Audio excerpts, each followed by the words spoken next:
The key is time is precious. Now let me give you Bill Bailey's description of time. Life is not just the passing of time. Life is a collection of experiences, their frequency and their intensity. Life is not just watching the clock tick away. Life is a collection of experiences, their intensity, their frequency.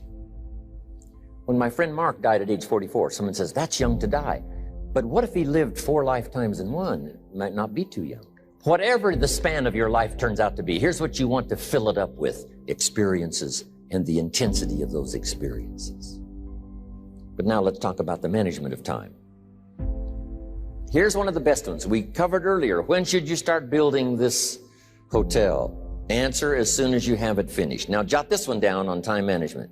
When should you start the day? As soon as you have it finished.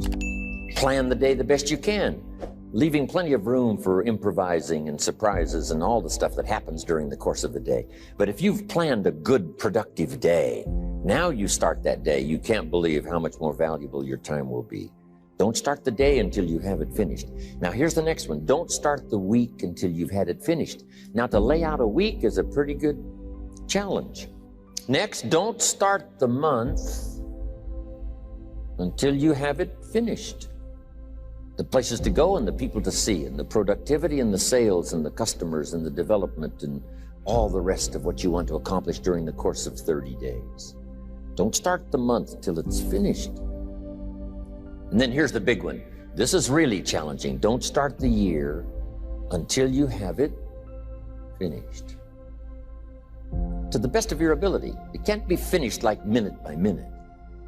But in terms of the sweep of what you want to accomplish, make sure that that's set and ready to go by the time January 1st rolls around. And it might get all upset. It might get torn up and you do a new one. You make so much progress the first 90 days that now you've multiplied it all by 2, by 3. Because that happened to me. I thought, wow, this is going to be a great year. By the time I'd finished the 3rd month, I'm rolling, I'm soaring. So many things are happening, I revised my whole year's plan. Now, jot this down, approaches to the management of time. Here's the first one. Step down to something easier. The guy's in sales and he says, oh, I want to own the company. Finally owns the company. Now he's got no time to play golf. He said, when I was in sales, I was making big money playing golf 3 days a week. Heck with this owning something. Heck with managing. My life was never my own after I started to manage. I'm going back to sales. See, this is the key.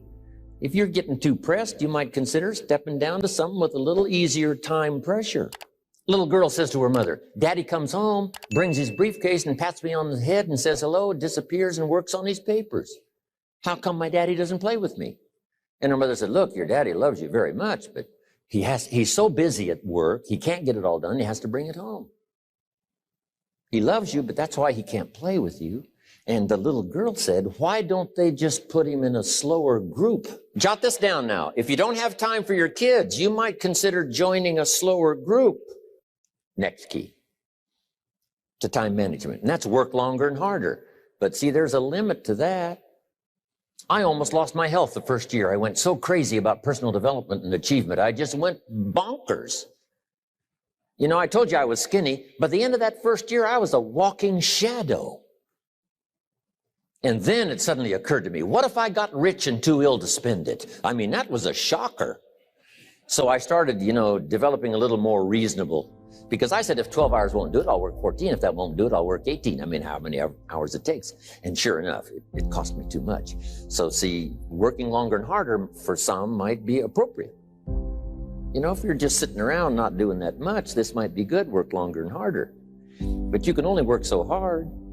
Here's the key, not to work harder, but smarter. When you've worked as hard as you can, doing the best you can in terms of physical output in the time, reasonable time. Now here's the ultimate in the management of time, and that is you simply become more skillful. When I first got into sales, I was around people that could get, 9 out of 10, 8 out of 10. And when I first started, I could only get 1 out of 10. But here's what I did. I worked around the clock, so that I would make up in numbers what I lacked in skill. That's good in sales. You got to jot that down. When you're new, you make up in numbers what you lack in skill. Now, when you become more skillful, the numbers can go down because now your persuasive ability and all of that is now so high that you don't need to put as many numbers out.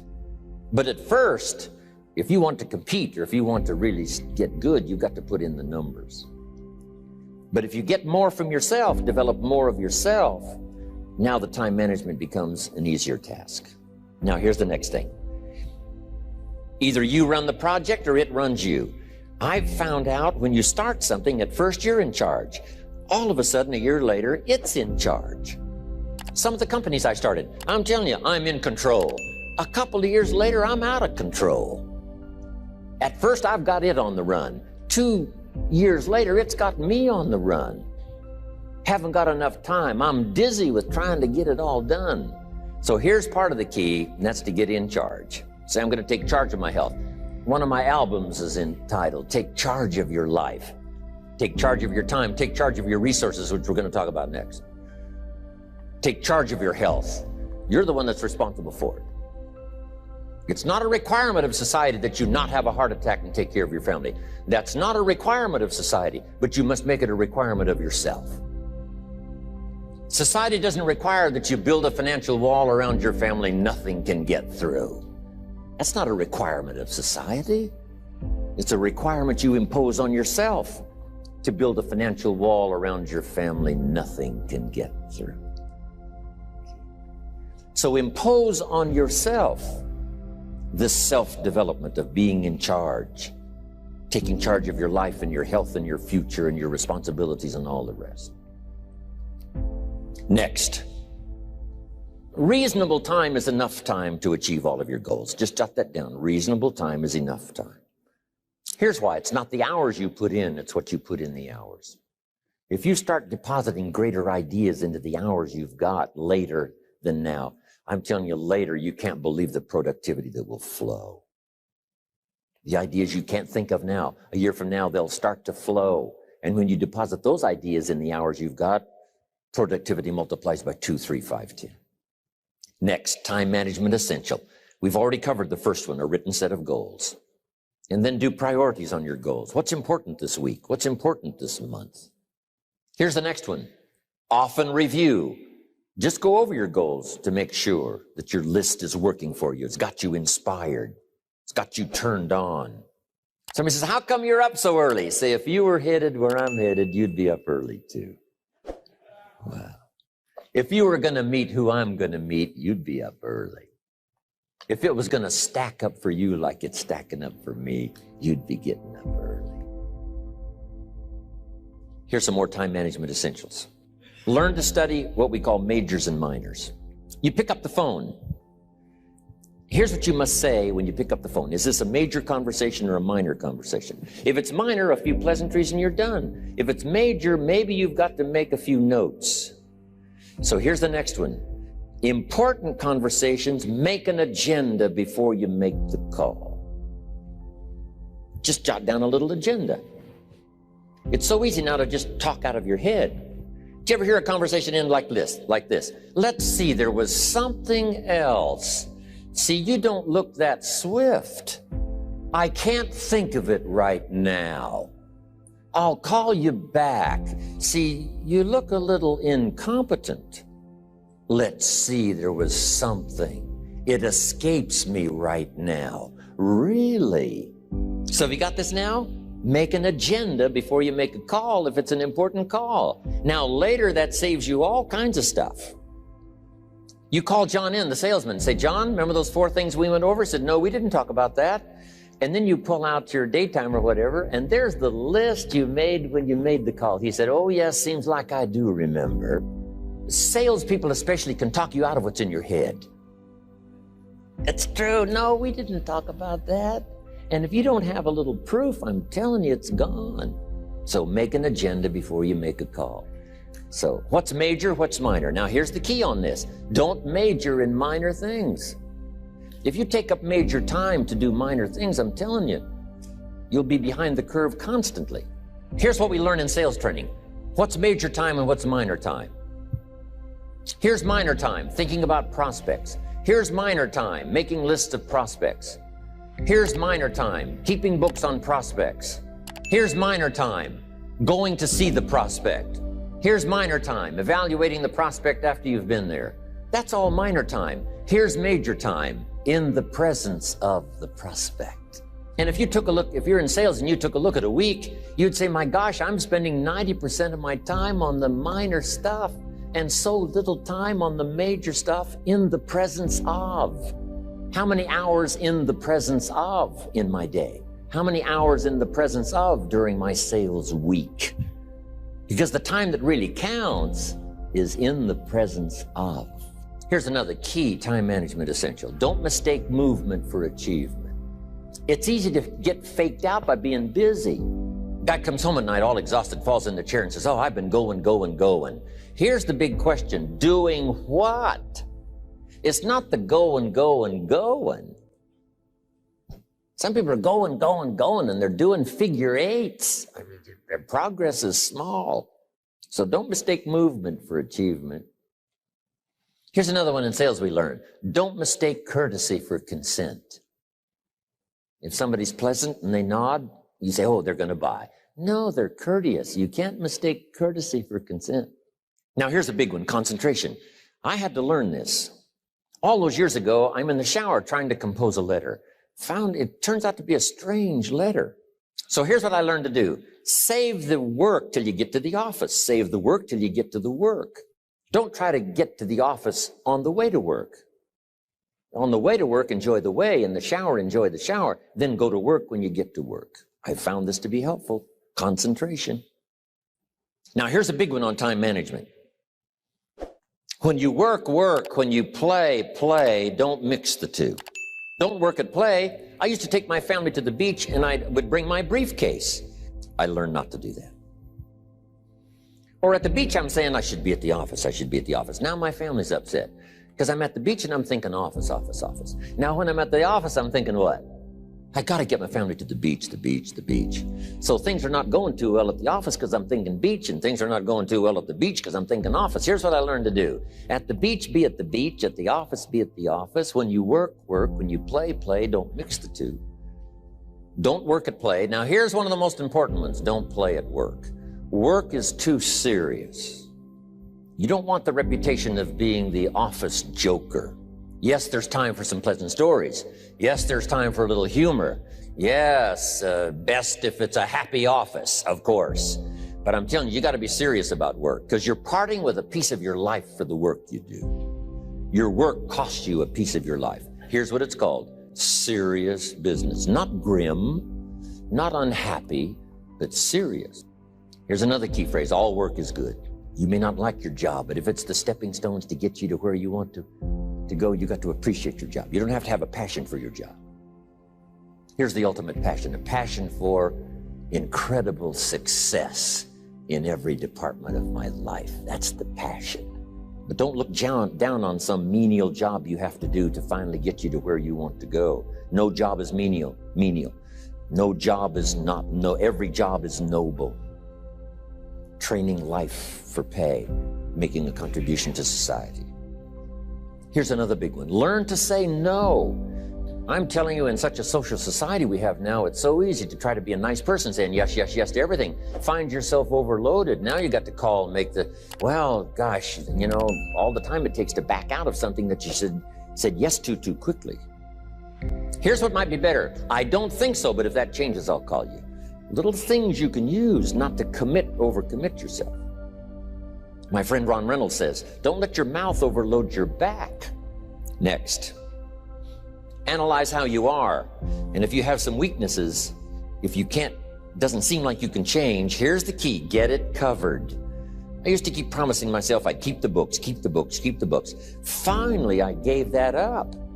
And back then, it only took me an extra $50-60 a month for some accountant to keep the books. I said, no, I'm going to save the $50. You can't believe what I started losing in productivity because I tried to save the $50. So the key is a lot of the time you can stay like you are, but just make sure you get it covered. Next, beware of the telephone and all other systems of communication, especially the telephone at home. and systems of communication at home. And here's one of the best lines I've got for you for the weekend. Let all communication systems serve you, but don't let them intrude.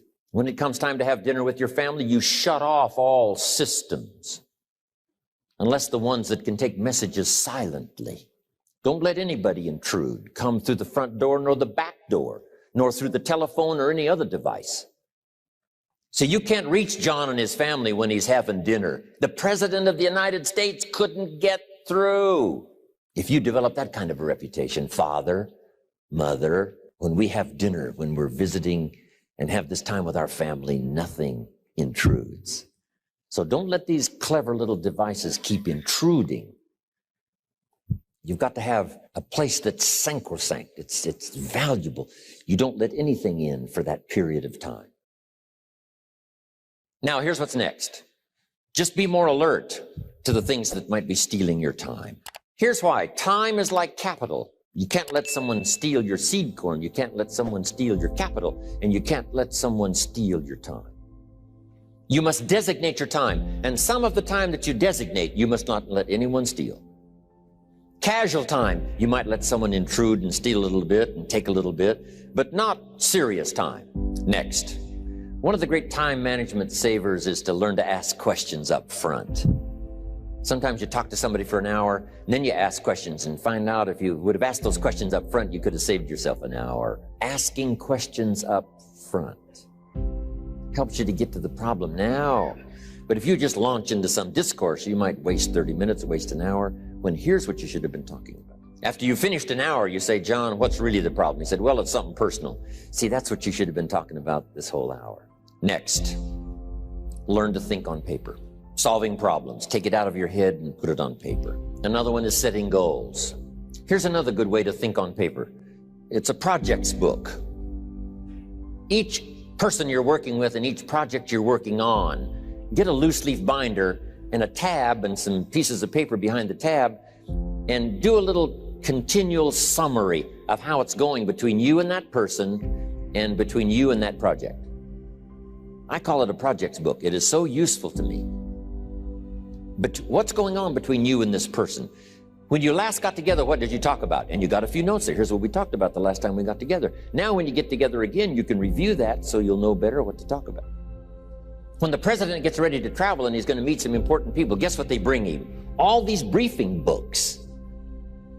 Right? The last time you were with Khrushchev, Kennedy is informed. Here's what he said and here's what you said. Kennedy said, oh, that's valuable. I need to remember that. If a person is important, it's worth a little running account. You might even have a projects book for your children. Here's what's happening between me and my child. We've talked about this and we've talked about this and we've talked about this. Next, a day timer. Keeping track of all of your appointments. You know, mine is all filled with, when to catch an airplane and when to do a seminar, and when to sit down and have a conference, all the rest. Next is a game plan. If you've got a house and the, insurance is going to come due and some other things are going to come due, you just put it on a spreadsheet and make sure it's taken care of. Key phrase, take things out of your head and put them on paper. Now here's the last one, thinking on paper, and that's to keep a journal. One of the things I'm known for around the world, have been now for 39, 40 years, is keeping a journal. Now my journal is not it's not necessarily it's not like a diary. It might be part diary. I'm flying over Ireland and I write down a few little things that impress me. Today I met this person. Wow, what an extraordinary event. Today I conducted this seminar in Rome. 1,000 people stood up and sang for me. I've got a little bit of a diary in there. But here's what primarily your journal is for: collecting good ideas. A journal is to collect good ideas on your health, good ideas for your business, good ideas for your future, good ideas for time management. Because I used to take notes on pieces of paper and torn off corners and backs of old envelopes and restaurant placemats. And I threw all this stuff in a drawer. It did not serve me well. I finally learned to get a bound copy, right? And just keep a journal. Right? If I was here, I had my journal, I'd be taking notes, right? These 2 days in my journal. Now, if you're caught without your journal, you just take the notes when you get back home. You Put those notes in your journal, throw the paper away. Because we don't usually go through paper to review. But see, my journals now make up a significant part of my own library. My journals all reserved privately for my children and my grandchildren. Can you imagine what I've collected over the years? It's unbelievable.